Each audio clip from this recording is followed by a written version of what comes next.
for Eliza Villalon.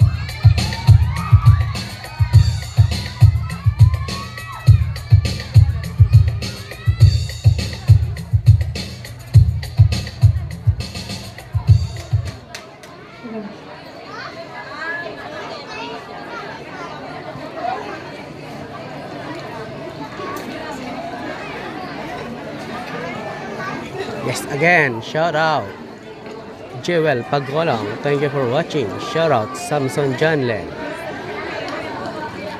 Eram Ansimer, Dino Nalendike.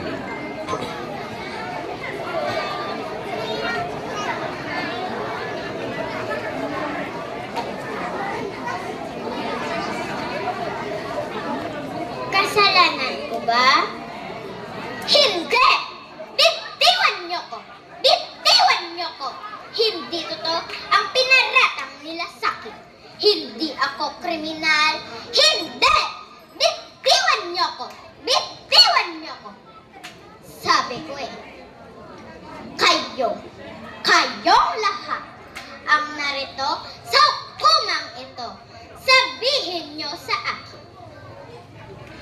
Masama ba ako? Magsalita kayo! Magsalita kayo! Galing ako sa pamilya na may daya. Nag-iisa lamang na anak ng aking mga magulang. Ngunit sa pakiwari ko na may isang bagay na kulang sa aming pamilya at higit na ako ang nakadarama.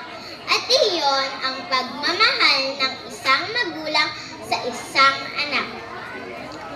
Tita? Tita? Nasaan ba yung babaeng yun? Tita? O ba't ngayon ka lang? Kanina pa ako tawag ng tawag sa iyo ah. At saka nga pala, nasaan si mama? Ano? Hindi na naman umuwi si mama? Buisit na buhay to. Ganyan ang takbo ng buhay namin. Magulo at hindi nagkakaintindihan sa isa't isa. Kung si Papa na may gusto pang madestino sa ibang lugar kaysa buisit na pamamahay na to, talagang nakakabuisit, oo. Kaya natutunan ko makisilong sa pagmamahal ng aking mga kaibigan. Hanggang isang araw, ayaw ko niyan, bet! Hindi ako marunong humikit ng sigarilyo. Oh, come on! Relax, chika. Huwag mong sabihin, taga-bundok ka. Usong-uso ngayon ito. At isa pa, alam kong marami kang problema. Oh, tikman mo. Hanggang sa lumaon, dumami ng dumami ang hirit kong sigarilyo sa isang araw. Hanggat wala na akong pera pamili ng sigarilyo, saan nga ba ako kukuha? Alam ko na! Sa parador ni Mama. Alam kong marami siyang nakatago na pera doon. Dali-dali akong umuwi ng bahay. Tuloy sa silid ni Mama. Kinuha ko ang susi ng kanyang aparador at binuksan ko ito. Nang akmang dadamputin ko ang pera, bumukas ang pinto sa aking likuran. Si Mama, chika, anong ginagawa mo? Wala kang hiya, magnanakaw, walang kwentang anak, wala. Biglang gumuho ang daigdig pagkakita ko sa kanya. Kinuha ko ang gunting sa ibabaw ng mesa at papatayin kita.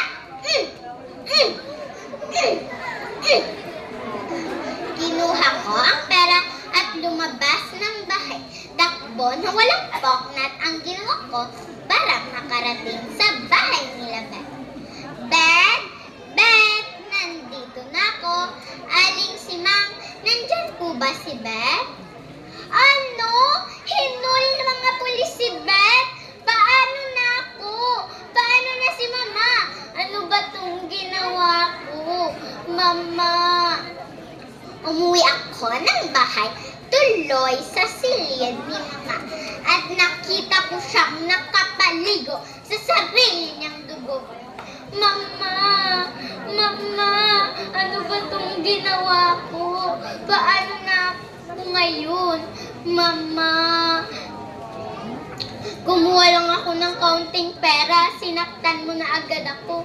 Mama, ha ha ha ha ha! Pinagamot nila ako sa pagamutan. Nakaraan ng isang buwan na patunayan sa hukumang na isang kriminal. Hindi! Bitiwan niyo ko! Bitiwan niyo ko! Oo, aaminin ko. Ako ang pumatay sa sarili kong ina. Ngunit nasaan ka, Mama? Kailangan ko ang pagmamahal ninyo ni Papa.